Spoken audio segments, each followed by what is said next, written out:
Hello, this is the second part of problem 8-1 for Integrated Math 3 by CPM.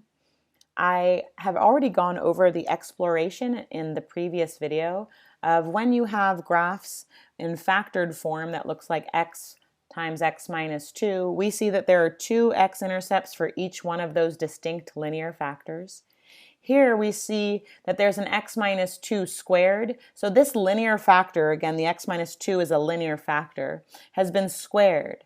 And I hope that you notice that this manifests and it bounces off the x-axis. And it only, again, touches the x-axis one time because there is only one x-intercept. Looking at the cubic graph, which was something that you were supposed to explore and confirm using technology, either Desmos or a graphing calculator, we notice that the cubic function started and ended in different directions. And it can have, all cubics can have up to 3 x-intercepts. They don't have to have 3. We'll learn more about that in the following lesson. But this one, we can see these 3 distinct linear factors each resulted in a different x-intercept value. And because it was positive, it also started on the bottom and ended on the top. Thinking about reading the graph from left to right, just like we read on a piece of paper. So now to get into how do we model this roller coaster? I happened to redraw the roller coaster and I wanted to label some of these critical points that I see here. So the points that I am talking about that are key points are going to be these x-intercepts at x equals 0. Sorry, that's the y value. This is the x value. So each one of these is an x comma y. We also had another x-intercept here at 2. So at x equals 2, also at x equals 0, and finally also at x equals 3. So this one right here, this is one of those cases just like above that it bounces off the x-axis. Again, this is so critical that we're understanding what's happening here as the roller coaster model is coming up from being underground and coming up, and it's kind of like bouncing off of what would be ground level before it goes back down, and then it comes back up, and it just passes through one time. Now, I can think about working backwards from each one of these x-intercepts, thinking about zero product property that we talked about earlier. That if these are the x values that, again, make the linear factor 0, then the linear factor that corresponds to this must be x minus 2. That would be the linear factor that corresponds to that x value. So again, this is the linear factor.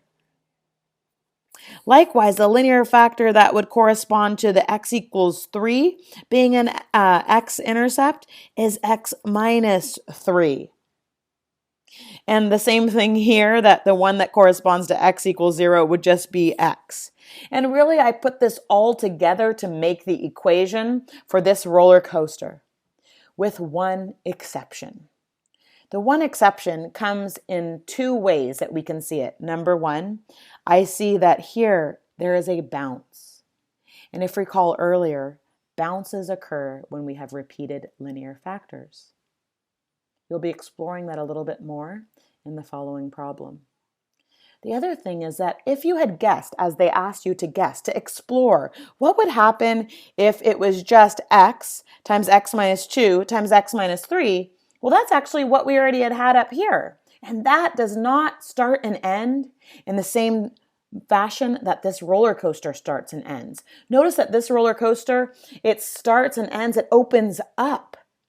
And that is very different than the way the cubic starts and ends. And so really that manifests in the linear factor that will end up being squared. And again, the reason that it's squared, it's a squared linear factor, is because of the bounce. Squared linear factor because of the bounce.